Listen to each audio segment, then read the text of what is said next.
नमस्कार, मैं हूं सुनिधि राय और आप देख रहे हैं खबर किसान की यूट्यूब चैनल। छुट्टा पशु हमारे देश के किसानों की एक बहुत बड़ी समस्या है। क्या उन छुट्टा पशुओं से, क्या उन बैलों के साथ भी कुछ किया जा सकता है? क्या उनका कोई सदुपयोग है? सड़कों पे घूमने के बजाय क्या उनको किसी उपयोग में लाया जा सकता है? इसी समस्या के बारे में बातचीत करने के लिए हम आ चुके हैं बैल शक्ति केंद्र में, जहाँ पे जो छुट्टा पशु होते हैं, जो बैल होते हैं, उनका प्रयोग करके कच्ची घानी सरसों का तेल निकाला जा रहा है। यहाँ पे हम बात करेंगे मदन जी से और जानने की कोशिश करेंगे कि किस तरीके से इनका उपयोग लाया जा रहा है। मदन जी, बहुत बहुत स्वागत है आपका। हम देखते हैं कि आजकल तो मतलब आप गाड़ी निकालिए और आपकी गाड़ी के आगे बैल आ जाते हैं, है ना? सड़कों पे घूमते रहते हैं, पर यहाँ पे हम देख रहे हैं कि आप इनका कोई सदुपयोग कर रहे हैं। तो पहले तो ये पूरा जो बैल शक्ति केंद्र है, इसके बारे में आप बताइए। देखिए ना, पिछले कुछ सालों में जी जब से ये कृषि का आधुनिकीकरण हुआ, जी ट्रैक्टर्स आ गए, जी जब घर में एक बैल पैदा होता था जी तो बहुत खुशियाँ मनाई जाती थी। जी गाय पैदा होने पे भी खुशियाँ मनाई जाती थी और पैदा होने पर और बनाई जाती थी, मेल पैदा होने पर, जी क्योंकि बैल खेती का आधार था। जी परंतु आधुनिकता की वजह से, हम जल्दबाजी की वजह से, जी समय की उपयोगिता कह लीजिए, मानव ने भारत में भी उन परंपराओं को छोड़ दिया हमने, जी और हम बैलों का हमने उपयोग करना बंद कर दिया और धीरे धीरे करके ट्रैक्टर्स से खेती होने लग गई। उस कारण से जो मेल का महत्व था, जो बुल का महत्व था, वो ख़त्म हो गया। जी और किसान के घर में जब एक बुल पैदा होता, वो उसको सड़क पे छोड़ देता, जी क्योंकि उसके पास उसका कोई उपयोग नहीं है, क्योंकि ट्रैक्टर से खेती होती है।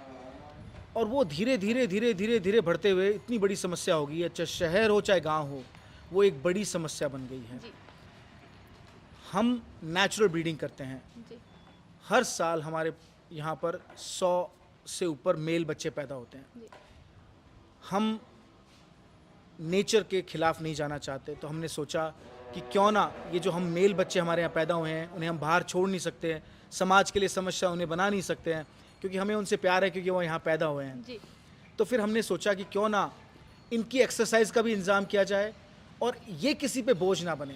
देखो, नंदी जो है शिव का स्वरूप है। हाँ। अगर वो शिव का स्वरूप है तो बोझ तो किसी पे होना ही नहीं चाहिए जी, हो। बिल्कुल सही। तो हमने सोचा कि उसको काम दिया जाए, जी कि उसकी हेल्थ भी बनी रहे। हम सभी को एक्सरसाइज करने की ज़रूरत होती है, जी उसी तरह पशुओं को भी एक्सरसाइज की ज़रूरत होती है। जी तो आप देख सकते हैं इन नंदियों की सेहत जी कितनी अच्छी है, अच्छी है, बहुत अच्छी। और इनके आंखों पे कोई कपड़ा नहीं बांधा जाता, इन पे कोई अत्याचार नहीं है। ये नेचुरल जैसे चलते हैं पैदल, जी उसी धुरी में धीरे धीरे मटकाते हुए चल रहे हैं, ठीक है। उससे क्या होता है कि आयुर्वेद कहता है कि जो तेल का आरपीएम होना चाहिए, कोई भी मशीन जो निकालती है, जी उसका आरपीएम 11 से नीचे होना चाहिए। जी 11 से नीचे होना चाहिए। इसमें केवल 3 आरपीएम, मतलब 3 रोटेशन पर मिनट, जी जिसमें तेल निकलता है वो एकदम ठंडा निकलता है, जी बूंद बूंद तेल टपकता है। जी उस कारण से वो बहुत ही स्वास्थ्यवर्धक है। जी तेल गरम एक ही बार होना चाहिए, उसके बाद वो जहर है।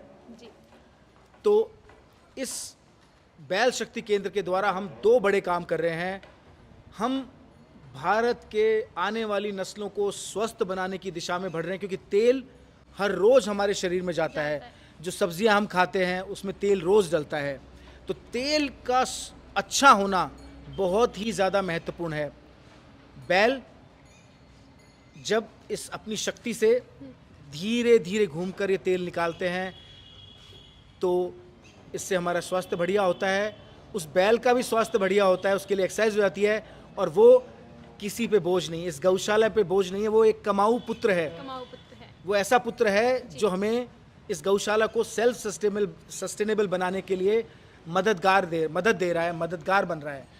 मदन जी, देखते हैं कि जो भी हम बाहर से भी तेल खरीद रहे हैं, तो उस पे एक शब्द लिखा होता है कच्ची घानी, है ना? सब कोई भी बेच रहा है, तो क्या वो भी इसी तरीके से बनता है? देखिए, बड़े ही दुख होता है जब मैं देखता हूँ कि बड़ी जी बड़ी कंपनियाँ जो कच्ची घानी जी बोल के तेल बेचती हैं, जी उनको समझ ही नहीं है। लोग समझते हैं, हमारे मित्रों को जब बात होती है तो समझते हैं कि कच्ची घानी कोई सरसों की किस्म है। ओके अगर आप देखेंगे निचला हिस्सा जो है इसका, जी इसे घानी कहा जाता है। जी जो ये चौड़ा सा पेड़ का, जी जी जी, हाँ ये इमली के पेड़ का लकड़ है जी जो घानी कहलाता है। जी और जो इसमें आप एक लठ देख रहे हैं जी जो उस मूंगफली के दाने को क्रश कर रहा है, जी इसे कच्ची कहा जाता है क्योंकि ये लकड़ी का होता है, लकड़ी का होता है। कच्चा होता है, लोहे का बना हुआ नहीं होता है, जी इसीलिए इसे कच्ची कहा जाता है। जी तो कुल मिला के कच्ची घानी हो गया। जी। और बैल कोलू,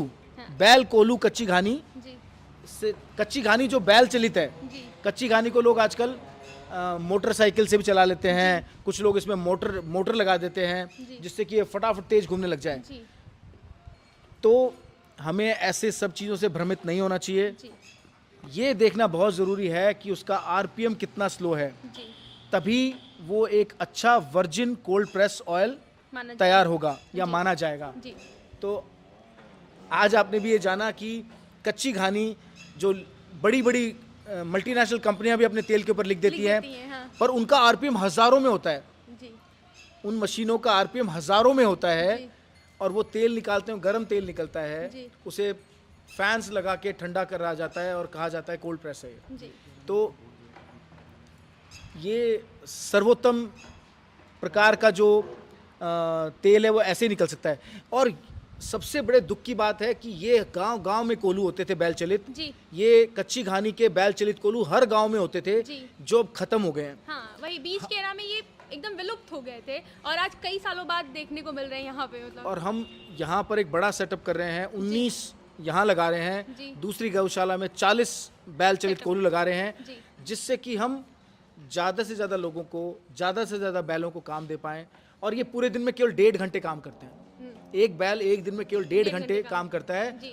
और इसके अंदर जो आप देख सकते हैं, तेल निकालने के बाद जो इसमें आप देखते हैं ये जो मूंगफली का जो चूरा बच जाएगा, जी, हाँ इसमें 38% ऑयल फिर भी रह जाता है। जी, इसको बहुत चाव से खाता है, तो सबसे पहला हिस्सा इसी को दिया जाता है। हाँ।